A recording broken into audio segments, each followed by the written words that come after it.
Naam. Leo napenda kukuletea story nzito kuhusu Dvoice na Lulu Diva. Kwa mitandao sasa ndo vitu ambavyo vinasumbua sana. Tunajiuliza ni kweli wasemayo watu, na pia wenyewe wameweza kujionyesha, ikionekana kwa clip ya video ambayo ameonyesha Dvoice akimnunulia gauni la milioni 1 Lulu Diva. Ni kama sugar mami wake. Na pia tumependa kujua kwamba ni kweli au wako katika kushuti tu scene fulani ya kutuonyesha mashabiki kwamba ni kweli wako katika dating.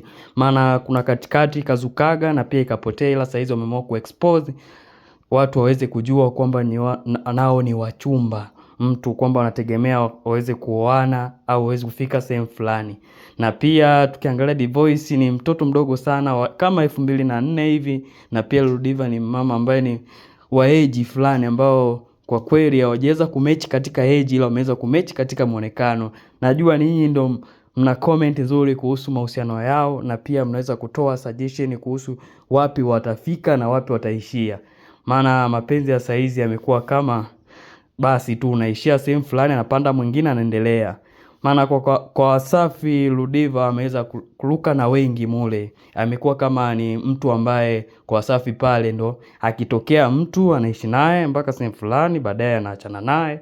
Pia tumeweza kuona kwa msanii wetu Lava Lava waliweza kuishi mapenzi, alifikia sehemu fulani mpaka akakomea fulani. Sasa hizi tunaweza kuona kwa msanii wetu Dvoice Jini akiwa na Lulu Diva mapenzi yao yakizidi kuwa moto, na pia Lulu Diva akiwa ikisemekana ana ujauzito wa Dvoice Jini, na tujui ni kweli au wasemayo.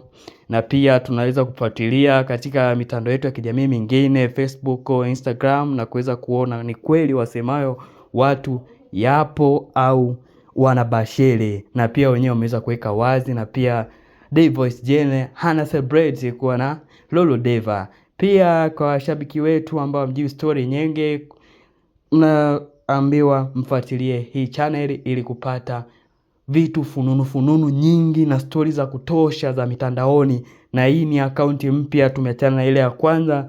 Tukipenda wengi muweze kuja huku na kuweza kujua stories za mitandaoni za kuhusu wasanii, waigizaji na zote duniani ambazo zinaweza kutrend na kuweza kuzipa jina watu na kuweza kupata vitu fulani katika mitandao. Na pia tungependa kuwajuza msubscribe, mlike, mshare, na pia muweze kutufuatilia katika vyanzo vyetu vya story, na tunawapenda zaidi.